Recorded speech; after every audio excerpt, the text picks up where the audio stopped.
नमस्कार, मैं हूं सिकता देव। आप देख रहे हैं 5 की बात। मध्य प्रदेश और छत्तीसगढ़ में किसकी सरकार बनेगी? क्या शिवराज सिंह चौहान अपनी कुर्सी बचा पाएंगे? क्या भूपेश बघेल अपना करिश्मा दोहरा पाएंगे? इन सारे सवालों के जवाब बैलेट बॉक्स में बंद हो चुके हैं। मध्य प्रदेश की सभी 230 सीटों पर आज ही वोटिंग हो रही है। छत्तीसगढ़ में 20 सीटों पर पहले वोट पड़ चुके हैं। 70 सीटों पर आज वोट डाले जा रहे हैं। वोटिंग का बिल्कुल आखिरी दौर है। 6 बजे तक वोटिंग पूरी हो चुकी होगी। मध्य प्रदेश के 3 नक्सल प्रभावित सीटों पर दोपहर 3 बजे तक ही मतदान हुआ। मुख्यमंत्री शिवराज सिंह चौहान सीहोर जिले के बुधनी सीट से चुनाव लड़ रहे हैं। वहीं पूर्व मुख्यमंत्री कमलनाथ छिंदवाड़ा सीट से चुनाव मैदान में हैं। बीजेपी की तरफ से इस बार विधानसभा चुनाव में 3 केंद्रीय मंत्री और 7 सांसद भी चुनावी मैदान में शामिल हैं। चुनाव के दौरान छिटपुट हिंसा और झगड़ों की खबरें आती रही हैं। नतीजे 3 दिसंबर को आए। छत्तीसगढ़ के मुख्यमंत्री भूपेश बघेल पाटन सीट से चुनाव मैदान में हैं। वहीं अंबिकापुर सीट से डिप्टी सीएम टीएस सिंहदेव और सक्ती सीट से विधानसभा अध्यक्ष चरणदास महंत किस्मत आजमा रहे हैं। राज्य के कुल 10 मंत्रियों की प्रतिष्ठा भी दांव पर लगी हुई है, जबकि बीजेपी से पूर्व मुख्यमंत्री रमन सिंह राजनांदगांव से चुनाव लड़ रहे हैं। बीजेपी ने अपने 4 मौजूदा सांसदों को भी इस बार छत्तीसगढ़ में उतारा है।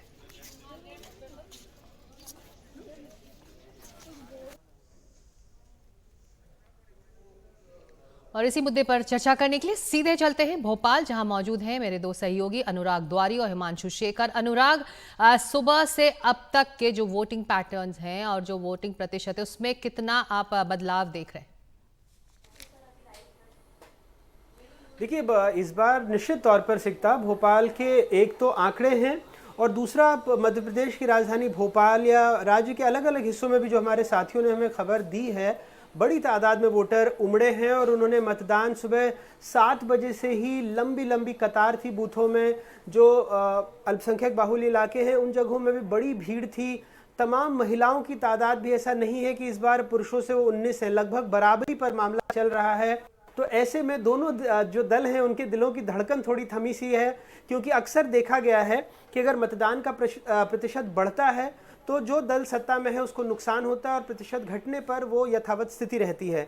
लेकिन चूंकि इस मामले में महिलाओं की तादाद बहुत ज़्यादा बढ़ी है और वो लगभग जितनी भी कल्याणकारी योजनाएं सरकार कह रही हैं उसको महिलाओं को केंद्रित करके किया गया, तो ये चुनाव बहुत दिलचस्प होता जा रहा है। मत प्रतिशत निश्चित तौर पर पिछली बार की तुलना में बढ़ेगा। कितना होगा ये बता पाना मुश्किल है, लेकिन एक अच्छा प्रयास जो चुनाव आयोग लगातार कोशिशें कर रहा था उसके मद्देनजर हम देख रहे हैं। कुल मिलाकर ये चुनाव बहुत दिलचस्प होता जा रहा है। सिकता जी हिमांशु, 3 बजे तक मध्य प्रदेश में कहा जा रहा है कि 60% मतदान हुआ है। तो ये जो दोपहर के बाद ज्यादा तादाद में लोग घरों से निकले हैं वोट डालने के लिए।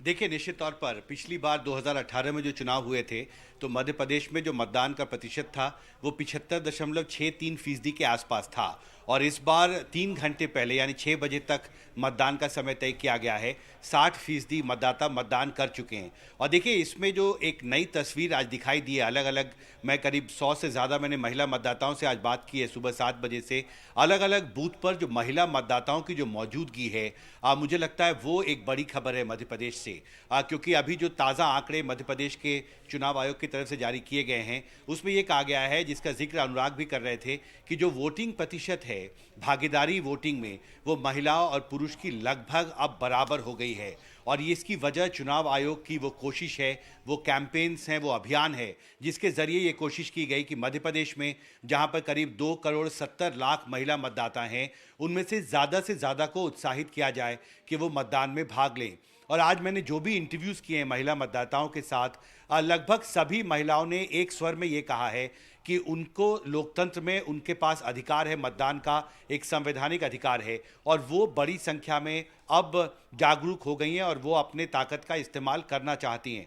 वो चाहती हैं कि महिलाओं के लिए मध्य प्रदेश और ज़्यादा सुरक्षित बनाई जाए। जो भी पार्टी सत्ता में आती है उसे महिलाओं के वेलफेयर के लिए, उन्हें बेहतर शिक्षा की सुविधाएं, रोजगार की सुविधाएं देने के लिए पहल करनी होगी, क्योंकि ऐसी कई महिलाएं हैं जो अभी भी मध्य प्रदेश में असुरक्षित महसूस करती हैं। मैंने कुछ महिलाओं से जो बात की, उन्होंने कहा कि जब मैं उबर में या टैक्सी में ट्रैवल करती हूँ तो कुछ प्रोटेक्टिव सामान भी अपने साथ लेकर जाती हूँ, जैसे पेपर पाउडर और इस तरह के, और मेरे साथ कुछ गलत घटनाएं भी हुई हैं। तो बहुत खुलकर महिलाएं उनकी जो समस्याएं हैं, उनकी जो एस्पिरेशंस हैं, उनकी जो चुनौतियां हैं और उनकी जो अपेक्षाएं हैं नई सरकार से, उन्होंने खुलकर आज सामने रखा है। और महिला वोटरों की भागीदारी पुरुषों के लगभग बराबर होना, मुझे लगता है कि भारतीय राजनीति में इस विषय पर जो पहले चर्चा होती रही है और जिस तरह से 1/3 बहुमत, 1/3 जो सीटें आरक्षित करने का फैसला संसद में किया गया, बिल पारित किया गया, उससे बहुत साफ है कि उसका एक रिफ्लेक्शन है कि राजनीति में, विशेषकर मध्य प्रदेश की राजनीति में, महिला मतदाताओं की जो भूमिका है वो अब काफ़ी महत्वपूर्ण हो गई है। और इसलिए हमने देखा कि जो मैनिफेस्टोज भी जारी किए गए हैं बीजेपी और कांग्रेस की तरफ से, उसमें सबसे ज़्यादा फोकस महिला मतदाताओं के लिए वेलफेयर पॉलिसीज़ को लेकर है। तो इस तरह के बदलाव हैं। बहुत दिलचस्प चुनाव है, कांटे की टक्कर है।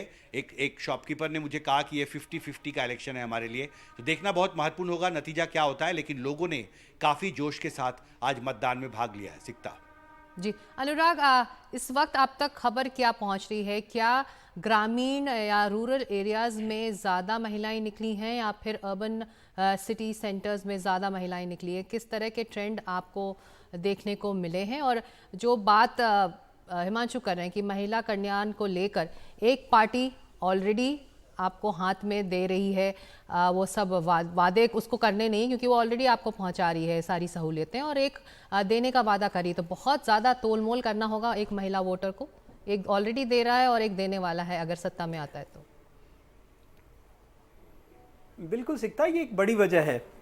और इसके साथ आप देखेंगे, जैसा पहला हिस्सा था आपके सवाल का, तो न सिर्फ शहरी इलाके बल्कि ग्रामीण, कस्बाई सारे इलाकों में महिलाओं की एक अच्छी खासी भीड़ सुबह से ही अपने मताधिकार का इस्तेमाल करने आ रही है। कई महिलाओं से हमने भी बात की, वो बातचीत में जब उनसे पूछा मुद्दे क्या हैं तो अपने पतियों की तरफ इशारा कर देती हैं, लेकिन जब आगे जाती हैं और उनको जब हमने बोलते सुना तो ऐसा लगा कि वो अपने दिमाग से, अपने विवेक से, अपने लिए अपना जो मतदान है वो देंगी। और क्या होता है ये तो हम अभी नहीं बता सकते, ये 3 तारीख को नतीजे ही बताएंगे।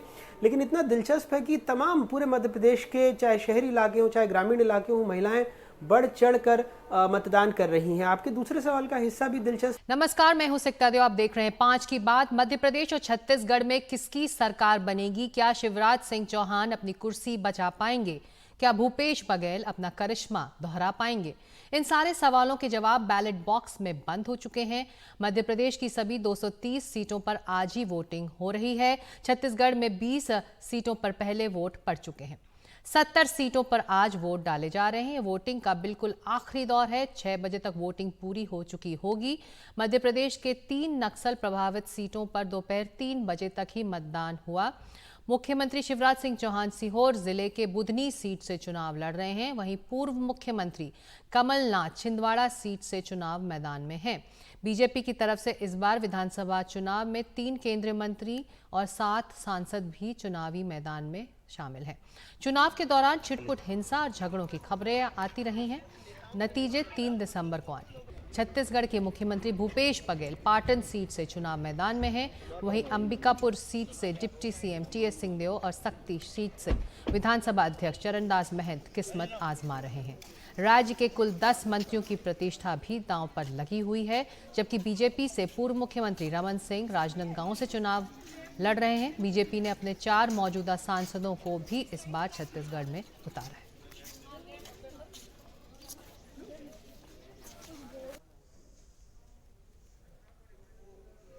और इसी मुद्दे पर चर्चा करने के लिए सीधे चलते हैं भोपाल, जहां मौजूद हैं मेरे 2 सहयोगी अनुराग द्वारी और हिमांशु शेखर। अनुराग, सुबह से अब तक के जो वोटिंग पैटर्न्स हैं और जो वोटिंग प्रतिशत है, उसमें कितना आप बदलाव देख रहे हैं? देखिए, इस बार निश्चित तौर पर सिकता भोपाल के एक तो आंकड़े हैं और दूसरा मध्य प्रदेश की राजधानी भोपाल या राज्य के अलग अलग हिस्सों में भी जो हमारे साथियों ने हमें खबर दी है, बड़ी तादाद में वोटर उमड़े हैं और उन्होंने मतदान सुबह 7 बजे से ही लंबी लंबी कतार थी बूथों में। जो अल्पसंख्यक बाहुल्य इलाके हैं उन जगहों में भी बड़ी भीड़ थी। तमाम महिलाओं की तादाद भी ऐसा नहीं है कि इस बार पुरुषों से वो 19 है, लगभग बराबरी पर मामला चल रहा है। तो ऐसे में दोनों जो दल हैं उनके दिलों की धड़कन थोड़ी थमी सी है, क्योंकि अक्सर देखा गया है कि अगर मतदान का प्रतिशत बढ़ता है तो जो दल सत्ता में है उसको नुकसान होता है और प्रतिशत घटने पर वो यथावत स्थिति रहती है। लेकिन चूंकि इस मामले में महिलाओं की तादाद बहुत ज़्यादा बढ़ी है और वो लगभग जितनी भी कल्याणकारी योजनाएं सरकार कह रही हैं उसको महिलाओं को केंद्रित करके किया गया, तो ये चुनाव बहुत दिलचस्प होता जा रहा है। मत प्रतिशत निश्चित तौर पर पिछली बार की तुलना में बढ़ेगा, कितना होगा ये बता पाना मुश्किल है, लेकिन एक अच्छा प्रयास जो चुनाव आयोग लगातार कोशिशें कर रहा था उसके मद्देनजर हम देख रहे हैं। कुल मिलाकर ये चुनाव बहुत दिलचस्प होता जा रहा है। सिकता जी हिमांशु, 3 बजे तक मध्य प्रदेश में कहा जा रहा है कि 60% मतदान हुआ है, तो ये जो दोपहर के बाद ज्यादा तादाद में लोग घरों से निकले हैं वोट डालने के लिए। देखिए, निश्चित तौर पर पिछली बार 2018 में जो चुनाव हुए थे तो मध्य प्रदेश में जो मतदान का प्रतिशत था वो 75.63% के आसपास था, और इस बार 3 घंटे पहले यानी 6 बजे तक मतदान का समय तय किया गया है। 60% मतदाता मतदान कर चुके हैं। और देखिए, इसमें जो एक नई तस्वीर आज दिखाई दी है, अलग अलग, मैं करीब 100 से ज़्यादा मैंने महिला मतदाताओं से आज बात की है सुबह 7 बजे से। अलग अलग बूथ पर जो महिला मतदाताओं की जो मौजूदगी है, मुझे लगता है वो एक बड़ी खबर है मध्य प्रदेश से, क्योंकि अभी जो ताज़ा आंकड़े मध्य प्रदेश के चुनाव आयोग की तरफ से जारी किए गए हैं उसमें ये कहा गया है, जिसका जिक्र अनुराग भी कर रहे थे, कि जो वोटिंग प्रतिशत है भागीदारी वोटिंग में वो महिलाओं और पुरुष की लगभग अब बराबर हो गई है। और ये इसकी वजह चुनाव आयोग की वो कोशिश है, वो कैंपेन्स हैं, वो अभियान है जिसके ज़रिए ये कोशिश की गई कि मध्य प्रदेश में जहां पर करीब 2,70,00,000 महिला मतदाता हैं उनमें से ज़्यादा को उत्साहित किया जाए कि वो मतदान में भाग लें। और आज मैंने जो भी इंटरव्यूज़ किए हैं महिला मतदाताओं के साथ, लगभग सभी महिलाओं ने एक स्वर में ये कहा है कि उनको लोकतंत्र में उनके पास अधिकार है, मतदान का एक संवैधानिक अधिकार है, और वो बड़ी संख्या में अब जागरूक हो गई हैं और वो अपने ताकत का इस्तेमाल करना चाहती हैं। वो चाहती हैं कि महिलाओं के लिए मध्य प्रदेश और ज़्यादा सुरक्षित बनाई जाए। जो भी पार्टी सत्ता में आती है उसे महिलाओं के वेलफेयर के लिए, उन्हें बेहतर शिक्षा की सुविधाएं, रोजगार की सुविधाएं देने के लिए पहल करनी होगी, क्योंकि ऐसी कई महिलाएं हैं जो अभी भी मध्य प्रदेश में असुरक्षित महसूस करती हैं। मैंने कुछ महिलाओं से जो बात की, उन्होंने कहा कि जब मैं उबर में या टैक्सी में ट्रैवल करती हूँ तो कुछ प्रोटेक्टिव सामान भी अपने साथ लेकर जाती हूँ, जैसे पेपर पाउडर और इस तरह के, और मेरे साथ कुछ गलत घटनाएं भी हुई हैं। तो बहुत खुलकर महिलाएं उनकी जो समस्याएं हैं, उनकी जो एस्पिरेशंस हैं, उनकी जो चुनौतियां हैं और उनकी जो अपेक्षाएं हैं नई सरकार से, उन्होंने खुलकर आज सामने रखा है। और महिला वोटरों की भागीदारी पुरुषों के लगभग बराबर होना, मुझे लगता है कि भारतीय राजनीति में इस विषय पर जो पहले चर्चा होती रही है और जिस तरह से 1/3 जो सीटें आरक्षित करने का फैसला संसद पे किया गया, बिल पारित किया गया, उससे बहुत साफ है कि उसका एक रिफ्लेक्शन है कि राजनीति में, विशेषकर मध्य प्रदेश की राजनीति में, महिला मतदाताओं की जो भूमिका है वो अब काफ़ी महत्वपूर्ण हो गई है। और इसलिए हमने देखा कि जो मैनिफेस्टोज भी जारी किए गए हैं बीजेपी और कांग्रेस की तरफ से, उसमें सबसे ज़्यादा फोकस महिला मतदाताओं के लिए वेलफेयर पॉलिसीज़ को लेकर है। तो इस तरह के बदलाव हैं। बहुत दिलचस्प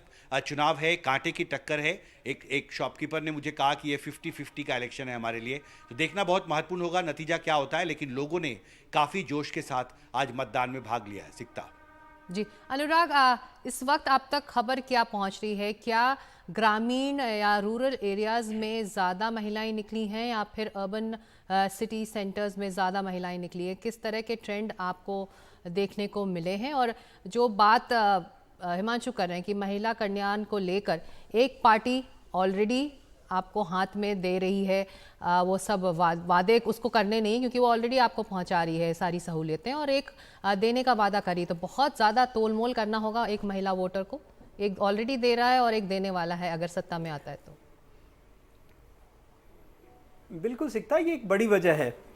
और इसके साथ आप देखेंगे, जैसा पहला हिस्सा था आपके सवाल का, तो न सिर्फ शहरी इलाके बल्कि ग्रामीण, कस्बाई, सारे इलाकों में महिलाओं की एक अच्छी खासी भीड़ सुबह से ही अपने मताधिकार का इस्तेमाल करने आ रही है। कई महिलाओं से हमने भी बात की, वो बातचीत में जब उनसे पूछा मुद्दे क्या हैं तो अपने पतियों की तरफ इशारा कर देती हैं, लेकिन जब आगे जाती हैं और उनको जब हमने बोलते सुना तो ऐसा लगा कि वो अपने दिमाग से, अपने विवेक से, अपने लिए अपना जो मतदान है वो देंगी। और क्या होता है ये तो हम अभी नहीं बता सकते, ये 3 तारीख को नतीजे ही बताएंगे।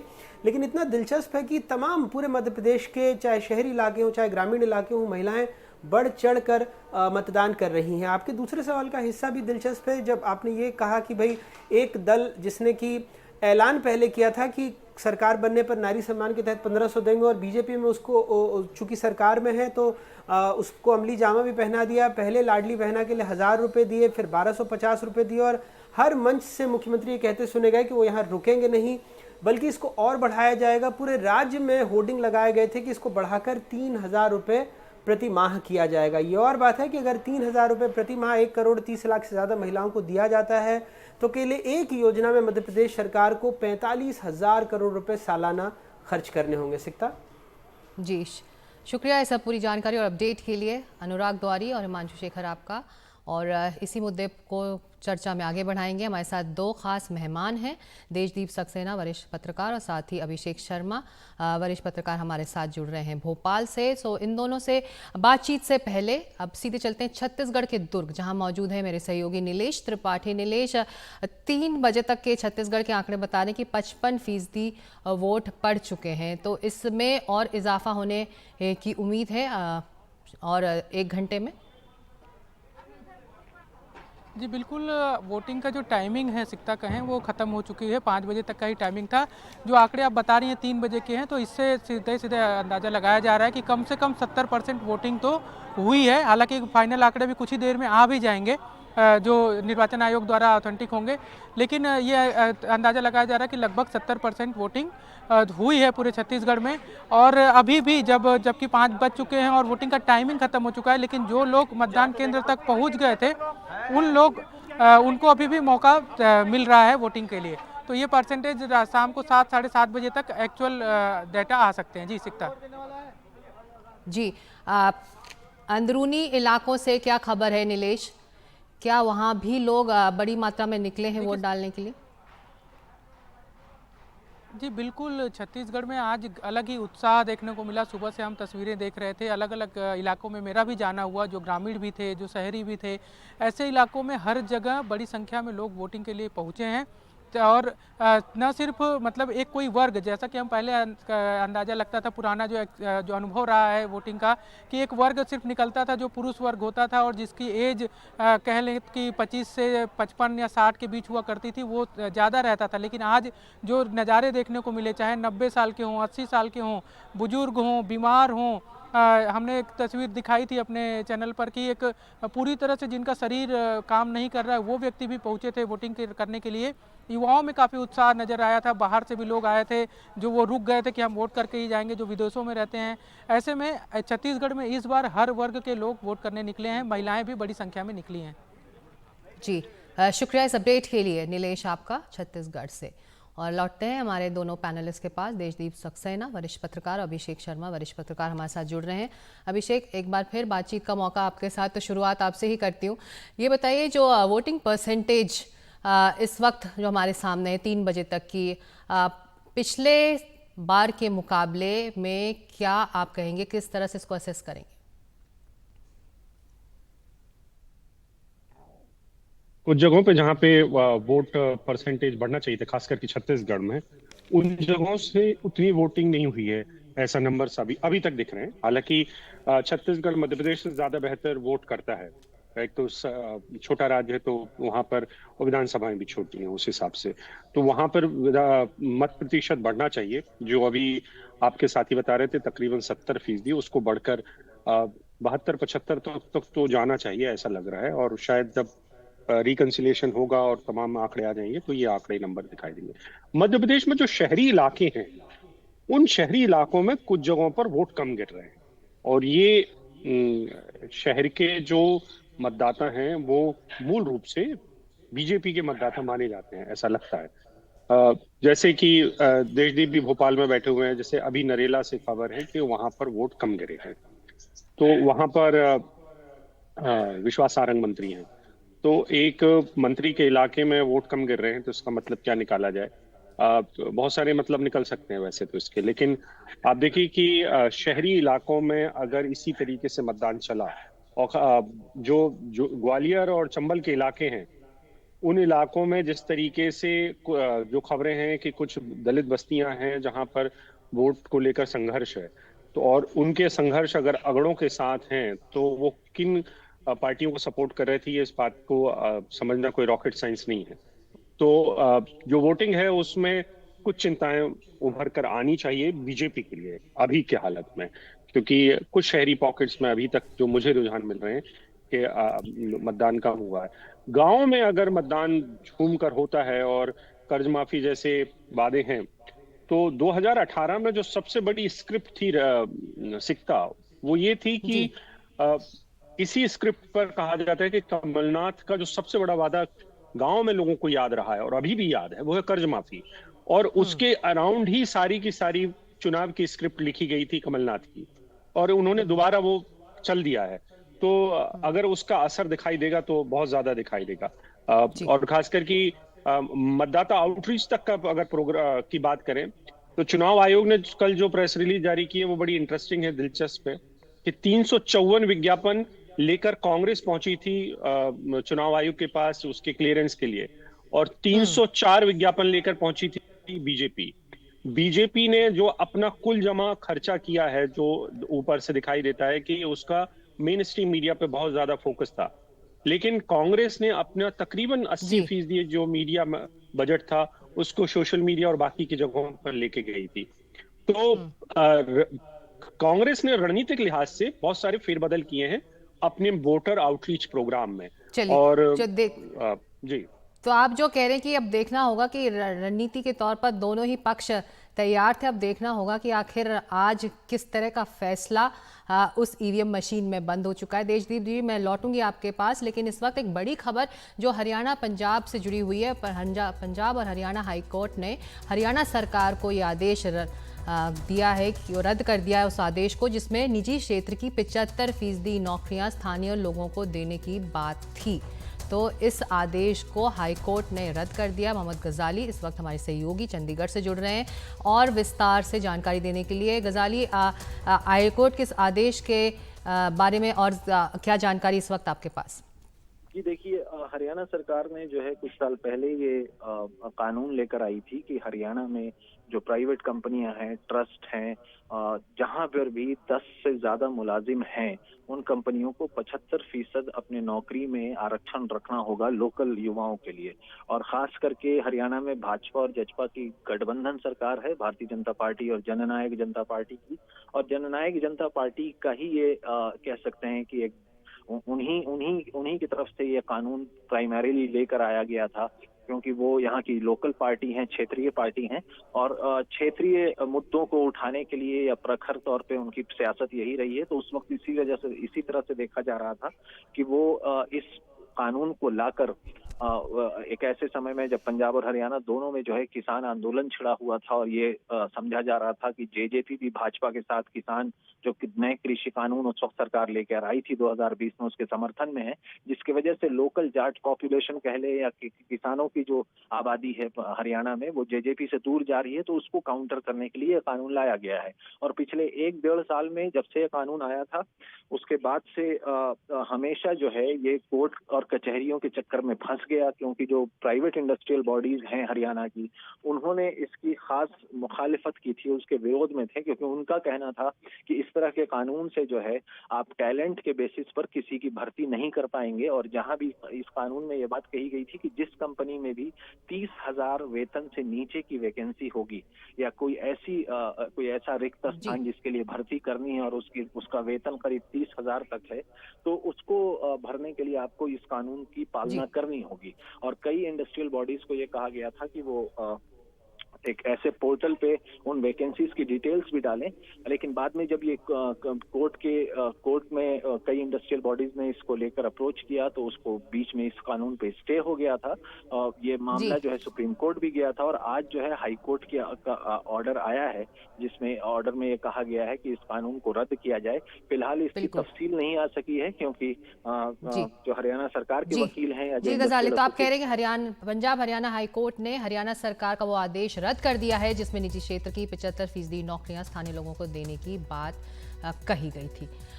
शुक्रिया इस अपडेट के लिए मोहम्मद गजाली चंडीगढ़ से। और हम लौटते हैं हमारे दोनों मेहमानों के पास।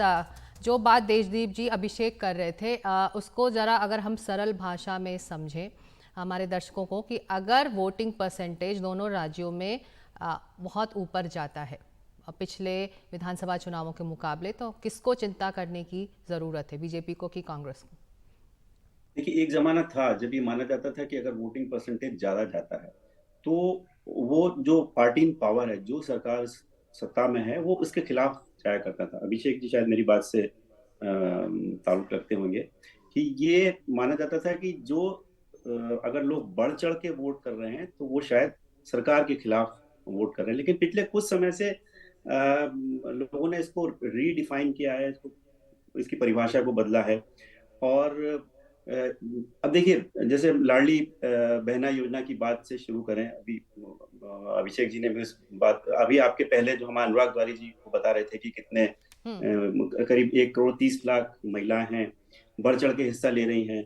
तो दो तरह की महिलाएं हैं जो हिस्सा ले रही हैं। एक, महिलाओं का वो वर्ग जिनको उसका लाभ नहीं मिल रहा है। सिक्का एक बहुत बड़ा वर्ग है मध्य प्रदेश में जो उस लाभ से वंचित है। एक दूसरी बात यह है कि एक बहुत बड़ा वर्ग है महिलाओं को जिनको हम डेस्टिट्यूट्स बोलते हैं, या विधवा पेंशन थी 600 रुपए की, उन महिलाओं की वो पेंशन बहुत समय तक बंद रही थी, जस्ट बिकॉज कि लाडली बहना योजना आपने शुरू कर दी थी। तो इनका जो पैसा था 600 रुपए महीना का, वो उनको मिलना बंद हो गया था।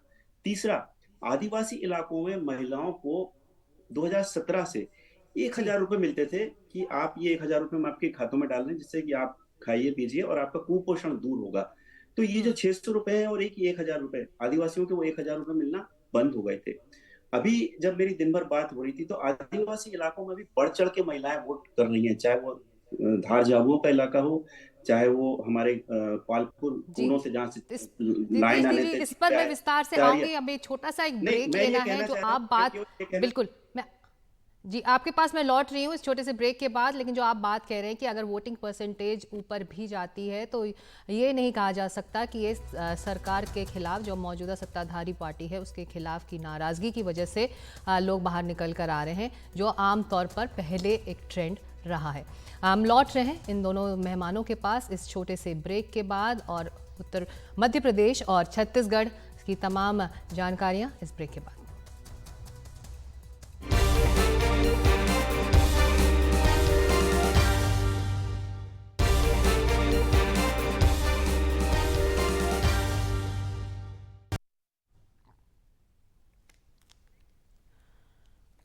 मध्य प्रदेश में मतदान जारी है। इस बीच आज मुरैना की दिमनी विधानसभा सीट के 2 पोलिंग बूथों पर हंगामा हुआ।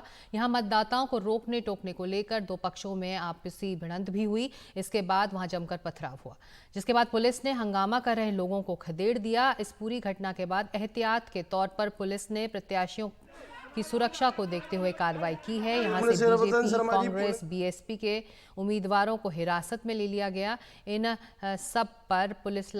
सबको पुलिस लाइन में रखा गया है।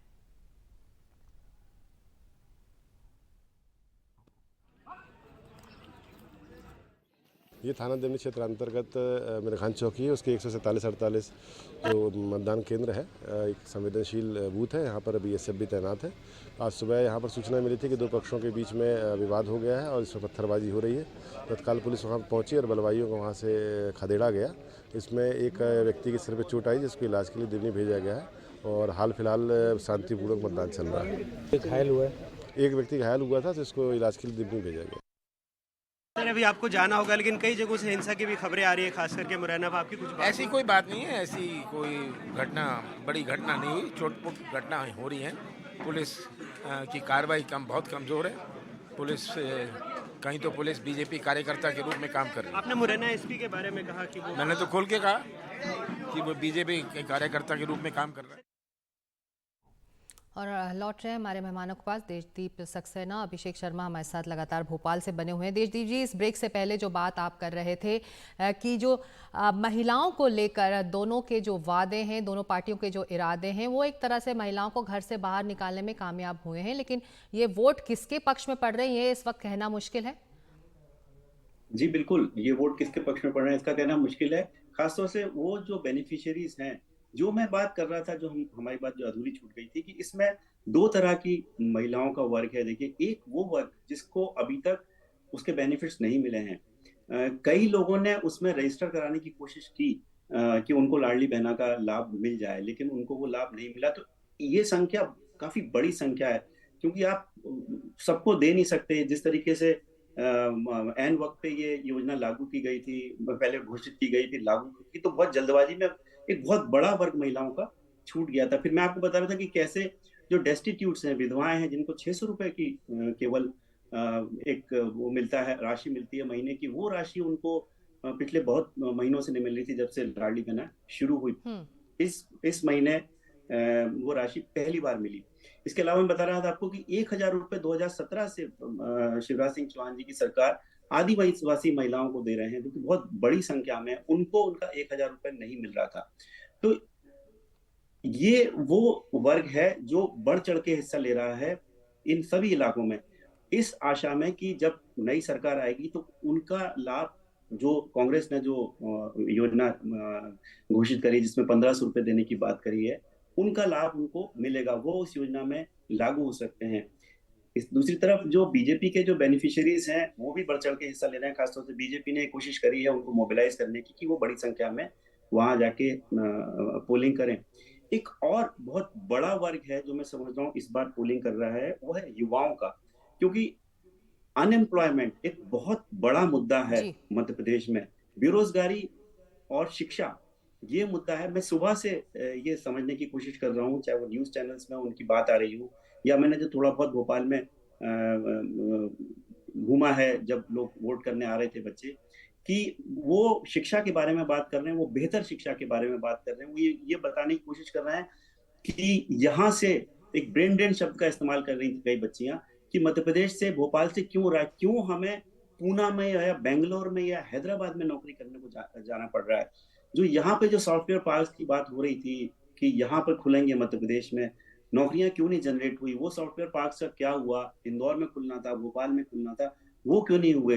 तो शिक्षा और रोजगार एक बहुत बड़ा मुद्दा है। एक और इससे जुड़ा हुआ मुद्दा है कि किस तरीके से हमने देखा है कि मध्य प्रदेश में, चाहे वो पब्लिक सर्विस कमीशन के एग्जाम्स हो, उनके रिजल्ट 2019 से रेगुलरली नहीं आ रहे हैं, चाहे वो स्टेट फॉरेस्ट सर्विस का एग्जाम हो या अलग अलग एग्जाम हो जो Madhya Pradesh public service conduct करती है। आखिरी जो एग्जाम हुआ था अभी देखिए पटवारियों का, जो कि 5 साल में एक बार हुआ था, करीब 9 लाख बच्चों ने उसमें पार्टिसिपेट किया था, उसमें भी घपला आ गया, वो भी एक बड़ा स्कैम साबित हुआ। और उस स्कैम के बाद 9 लाख बच्चों का भविष्य अंधकार में। वो बच्चे जिनका सिलेक्शन हो गया, उन्हें नहीं मालूम कि वो सिलेक्शन हुआ है कि नहीं, क्योंकि वो एग्जाम होल्ड पे है। मुख्यमंत्री जी ने घोषणा करी कि मैंने एक 1 मैन कमीशन बिठाया है प्रोब करने के लिए, और उसकी अगस्त का जो आखिरी दिन था वो उसकी डेडलाइन है, तब तक प्रोब पूरी हो जाएगी और आपको मालूम पड़ जाएगा कि किसको। तो आप कह रहे हैं कि जो फर्स्ट टाइम युवा वोटर्स हैं, और जो युवा वोटर्स हैं और महिला वोटर्स हैं, वो बढ़ चढ़कर इस बार बाहर निकल रहे हैं और अपने अपने मुद्दों को या अपनी जो उनके लिए जो मांगे हैं वो कौन उनके लिए वो पूरा करेगा, वो ये देखकर वोट कर रहे होंगे आज शायद। अभिषेक, ये जो ट्रेंड है फर्स्ट टाइम वोटर्स का, युवा वोटर्स का और महिला वोटर्स का, ये ट्रेंड हमने आज छत्तीसगढ़ से आ रही तस्वीरों में भी देखा और भूपेश बघेल को भी सुना कि ये एक तरफा लड़ाई है वहाँ छत्तीसगढ़ में, और जो भी निकल कर आ रहा है वो उनके लिए निकल कर आ रहा है। लेकिन हकीकत ये भी है कि भूपेश बघेल के लिए इस बार ये लड़ाई इतनी आसान नहीं रहने वाली पिछले बार के मुकाबले। बिल्कुल, देखिए जैसा कि मैंने आपसे बात की थी कि 29 ट्राइबल सीट में से अगर आपके पास 26 हैं तो ये अभूतपूर्व किस्म की जीत थी पिछली बार की, जिसमें ऐसा लग रहा था कि एंटी इनकम्बेंसी रमन सिंह जी के खिलाफ बहुत ज्यादा थी, और जो धान का मसला था वो बहुत ज्यादा डिविडेंड दे रहा था भूपेश बघेल को। हालांकि मैं आपको बताऊं कि देशदीप भी हैं, आप भी मध्य प्रदेश की, पुराने मध्य प्रदेश की टोपोग्राफी से उस तरीके से परिचित है कि आप देखिए कि जो बस्तर का जो ऊपरी इलाका है वहां पर ये धान की कीमतों ने काम नहीं किया था, लेकिन निचले इलाकों में काम किया था। लेकिन ऊपरी इलाकों में जो आदिवासी इलाके हैं वहां पर भूपेश बघेल की सरकार का परफॉर्मेंस बहुत अच्छा था पिछली बार जब वो चुनाव में थे, जो पहली 20 सीटें थी। अब उनमें थोड़ी बहुत गड़बड़ी हो सकती है। तो भूपेश बघेल का कॉन्फिडेंस कहां से आ रहा है कि वो 75 पार लेके जा रहे हैं, मुझे नहीं पता है। हाँ, एक बात जरूर है कि उन्होंने मैदानी इलाकों में धान की फसल की कीमत अच्छे देकर लोगों को साधा है, इसमें कोई शक नहीं है। लेकिन वहां पर एक अच्छी कॉम्पिटिटिव पॉलिटिक्स है जो बीजेपी दे रही है उनको। आप देखिए कि जो धान का भाव है, इस बार बीजेपी ने भी ठीक ठाक अनाउंस किया 3100 के करीब, और 3100, और कांग्रेस ने 3200 दिया है। समर्थन मूल्य देने की बात करी है या उनको हेल्प करेंगे। और बीच चुनाव में भूपेश बघेल को लगा कि महिलाओं के लिए उन्होंने कम ऐलान किए हैं और बीजेपी उनसे बाजी मार सकती है, इसलिए एन चुनाव के बीच में उन्होंने अपना एक तरीके से उनकी हताशा दिखाई देने लगी थी और उन्होंने आगे आगे आकर काम किया। मध्य प्रदेश के मुकाबले छत्तीसगढ़ बीजेपी को ज्यादा अच्छी स्थिति में दिखाई देता होगा, ऐसा मुझे लगता है। उसकी कई सारी वजहों से एक बड़ी वजह तो ये भी है कि वहां पर उतने धड़े काम नहीं कर रहे थे जितने मध्य प्रदेश में काम कर रहे थे। युवाओं की अगर आप बात करेंगे तो छत्तीसगढ़ में एक चीज अच्छी हुई है भूपेश बघेल की, वहां पे बेरोजगारी दर कम है, लेकिन जो इनकम्बेंट मध्य प्रदेश के साथ अगर आप मुकाबला करने की कोशिश करेंगे तो मध्य प्रदेश में अगर कोई व्यक्ति 18 साल का था, उसने पहली बार वोट डाला होगा, तो आज वो 36 साल का है और वो सिर्फ बीजेपी की सरकारें देख रहा है। और उसकी हताशा होना बहुत स्वाभाविक है, क्योंकि एक ही सरकार होते होते आदमी थक जाता है। और मध्य प्रदेश के चुनाव में कई बार ये सवाल उठा था कि क्या एक चेहरे से लोग बहुत ज्यादा थक चुके हैं, ये बार बार सवाल उठे हैं। भूपेश बघेल के लिए छत्तीसगढ़ में स्थितियां कमोवेश ठीक कही जा सकती हैं अभी की स्थिति में, लेकिन वो जो नंबर्स थे कि 75 या 68 या 70, ये बहुत मुश्किल काम है इस बार, क्योंकि जो नंबर्स हैं वो उनको उस तरीके से अब नहीं मिल पाएंगे। उसकी दो बड़ी वजह भी ये भी हैं कि देखिए, जो 2.5 साल वाले फॉर्मूले मसला था सिक्का, जिसमें टीएस सिंह को लाना था, वो फॉर्मूला फेल हो गया है। और आप देखिए कि कांग्रेस को बीजेपी से ज्यादा खुद की चिंता करनी पड़ती है जहां पे भी वो सत्ता में होते हैं। आपको राजस्थान पता है कि क्या हाल है वहां पे। यहाँ पर मध्य प्रदेश में भी अगर ये सत्ता में आ जाएंगे तो इनका भी वही हाल होगा जो इस समय भूपेश बघेल का होगा, क्योंकि कांग्रेसियों को पहले अपने घर को बचाना होता है, क्योंकि वो लाख महल में रहते हैं अक्सर। जो तो कौन सा लाखागृह में कौन आग लगाएगा उनको नहीं पता है। तो भूपेश बघेल का जो सत्ता है इस समय, उसमें बहुत सारे घरों में, कमरों में बहुत सारे विद्रोही हैं। 22 विद्रोही खड़े हुए हैं, बागी हैं, ठीक है। आपने 22 टिकटें काटी हैं, तो जिन लोगों की टिकट काटी, कुछ लोगों को तो साध लिया आपने, लेकिन बाकी के लोगों ने कोई ना कोई प्रतिनिधि के तौर पर उतारा है किसी ना किसी को। तो आसान नहीं है उनके लिए इस बार पिछले बार के मुकाबले इतना आसान आप लगातार कह रहे हैं। और वाकई जो वोटों की गिनती वाले दिन अभिषेक आपसे बातचीत हम ज़रूर करेंगे, और ये जो दिलचस्प एनालिसिस आपने की है बहुत दिलचस्प है, इस पर एक बार फिर विस्तार से चर्चा होगी। आज इतना ही वक्त था। देशदीप जी और अभिषेक, आप दोनों का शुक्रिया इस विश्लेषण के लिए। हम लौट रहे हैं इस छोटे से ब्रेक के बाद।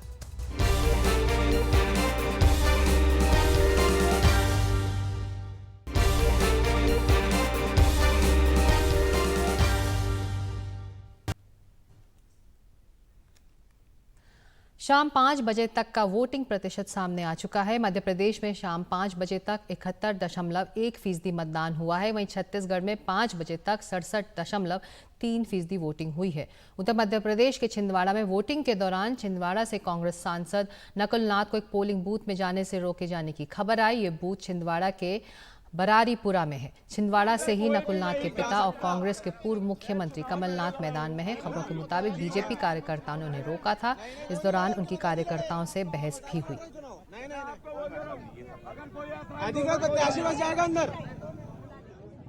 वो घूम सकता है भाई, जो चुनाव लड़ सकता है वो घूम सकता है। नहीं भैया, नहीं जा सकते, कोई भी नहीं जा सकता।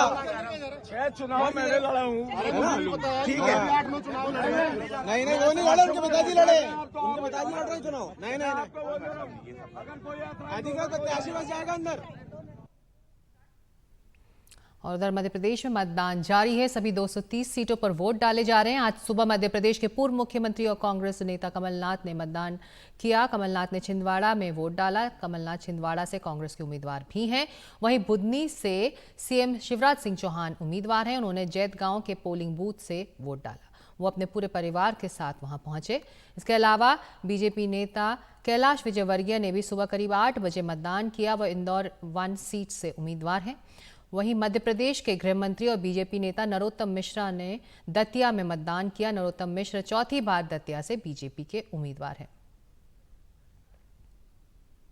ग्वालियर से देव श्रीमाली इस वक्त हमारे साथ जुड़ रहे हैं, जबलपुर से संजीव चौधरी। संजीव, अगर मैं आपसे शुरू करूं, जबलपुर भी एक तरह से बहुत महाकौशल का जो इलाका है, दोनों पार्टियों की नज़र इस इलाके में रहती है। किस तरह का ट्रेंड रहा, वोटिंग पैटर्न क्या रहा आज? आज का जो वोटिंग पैटर्न है सिकता, वो अभी 5 बजे तक के जो आंकड़े आए उसमें 66.24% वोटिंग हुई है, जो पिछले वर्ष के मुकाबले थोड़ी ज़्यादा है। और ऐसा लगता है कि इस बार जब ख़त्म होगा 6 बजे मतदान, तो वोटिंग परसेंटेज बढ़ेगा। और लगभग ये पूरे मध्य प्रदेश में ट्रेंड है कि सभी तरह वोटिंग बढ़ रही है। तो जबलपुर में जो कैंट इलाका है उसमें सबसे कम अभी वोट हुआ है, 55% है। लेकिन जो ग्रामीण इलाके हैं उसमें सब 60% से ऊपर वोट हो रहा है। तो शहरी मतदाता थोड़ा सा शांत है, थोड़ा कम मतदान कर रहा है, लेकिन ग्रामीण क्षेत्रों में बहुत अच्छी वोटिंग चल रही है।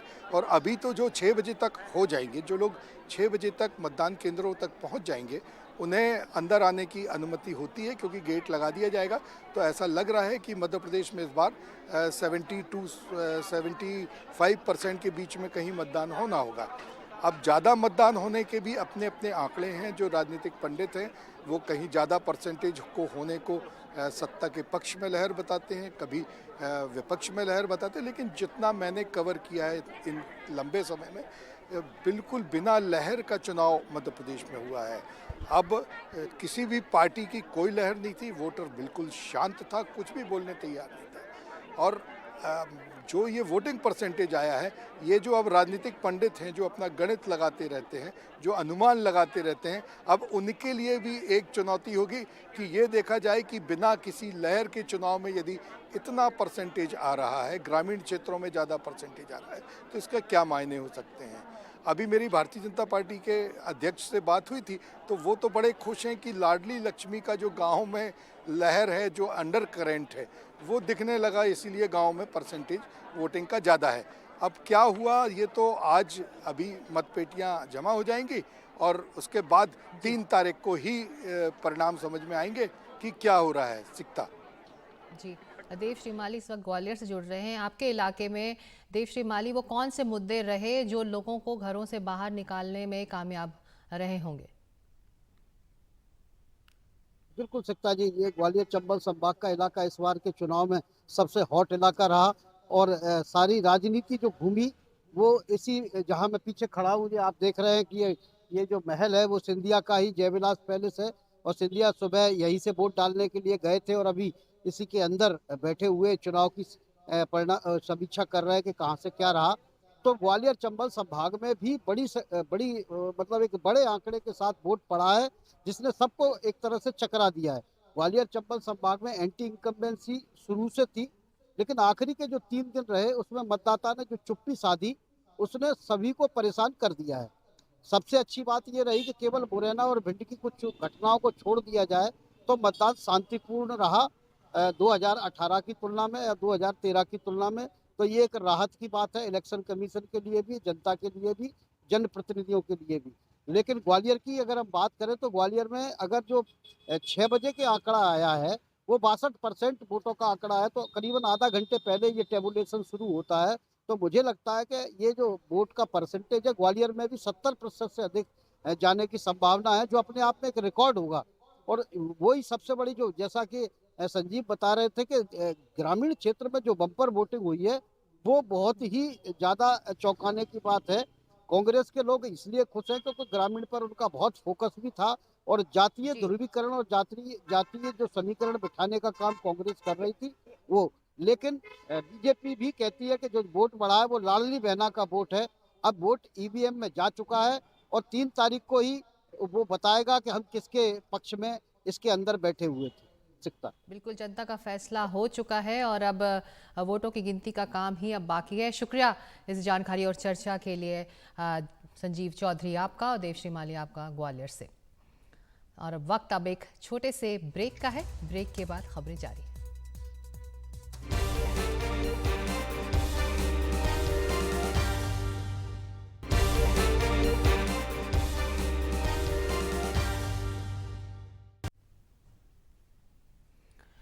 मध्य प्रदेश और छत्तीसगढ़ में आज विधानसभा चुनावों के लिए वोट डाले गए और इंदौर में एक दुकानदार उन लोगों को मुफ्त में पोहा खिलाते देखा जिन लोगों ने सुबह 9 बजे तक मतदान कर लिया था।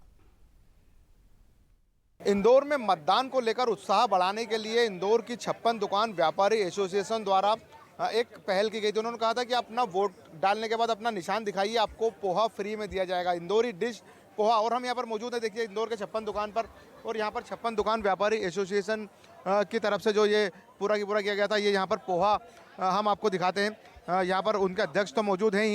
ये देखिए पोहा जो है यहाँ से, जो यहाँ का इंदौरी डिश उसकी जो है पूरी तरह से प्रिपरेशन चल रही है, और अगर कोई अपना निशान दिखाता तो उससे पेमेंट भी नहीं लिया जा रहा है। सबसे पहले हम 56 दुकान के व्यापारी एसोसिएशन के अध्यक्ष जी जैसे ही बात करेंगे, किस तरह का आपने ये कहा था और क्या कर रहे हैं? सर, ये हमारा कहना ये था कि सुबह 7 बजे से 9 बजे तक वो लोग जो अर्ली मॉर्निंग वोटिंग करते हैं वो लोग हमारे यहाँ आके नाश्ता करें। उसके पीछे मोटिव ये था कि वो लोग जो सुबह उठकर अपने नाश्ते और चाय की तैयारी में लग जाते हैं और मतदान को स्कीप करते हैं, तो प्लीज़ आप मतदान कीजिए, नाश्ते की चिंता हमारे ऊपर छोड़िए। आपने नाश्ते की चिंता की थी, तो 7 से 9 के बीच कितने लोगों ने जो है वोट दिखाकर नाश्ता किया? सर, मैं ये समझता हूँ कम से कम मेरे अकेले के काउंटर पे 5000 लोग, 5000 और पूरी 6 काउंटर थे, 6 काउंटर अलग बनाए गए थे, चारों तरफ से भरा हुआ था, यानी इट वाज अनएक्सपेक्टेड। एक वोटर हमारे साथ भी हैं, हम उनसे भी बात करते हैं। आपने वोट किया सबसे पहले? हाँ जी, और वोट किया, सीधे इनके शॉप पर आया था, क्योंकि अंकल के यहाँ से हमेशा बचपन से इनके ही खा रहा हूँ, तो फिर वोट डाल के इधर ही आया था। तो क्या मतलब आपने क्या सुन के रखा था कि वोट डालने के बाद आप फ्री में पोहा? हाँ, एक इनिशिएटिव अच्छा था अंकल का कि 7 से 9 के बीच में, और उस टाइम पे लोग कम उठ के आते हैं, बट इसके कारण लोग आए, ज़्यादा लोग आए। आपने देखा कि ये वोटर भी हमारे साथ थे, और 56 दुकान व्यापारी एसोसिएशन की ओर से अलग अलग 6 काउंटर लगाए गए थे। जैसा हमने आपसे बताया कि पोहा, क्या नाम है दादा आपका? आपसे भी हम बात करें, आपने वोट डाला कि नहीं? अरे सर, वोट तो डाल दिया, पर हम तो सवेरे से पीली सभा में चल रहे हैं। सब अच्छा था, बाकी हो चुका है। जिस तरह से आपने देखा कि पोहा बनाने वाले जो ये शख्स थे, मतलब साफ है, इंदौरी पोहे के साथ या इंदौरी पोहा और जलेबी के साथ पहले आप वोट करिए और फिर नाश्ता करिए। 56 दुकान एसोसिएशन का ये जो इनिशिएटिव था, उनके द्वारा जो है कहा गया था 7 से 9, और वो उस काम को उनके द्वारा हम ये कहें कि जो घोषणा की गई थी उस पर अमल भी हुआ। एनडीटीवी के लिए इंदौर से मैं समीर खान। आज 5 की बात में इतना है, लेकिन राज्यों की जंग से जुड़ी तमाम अपडेट्स और खबरें एनडीटीवी इंडिया पर लगातार जारी रहेंगी। नमस्कार।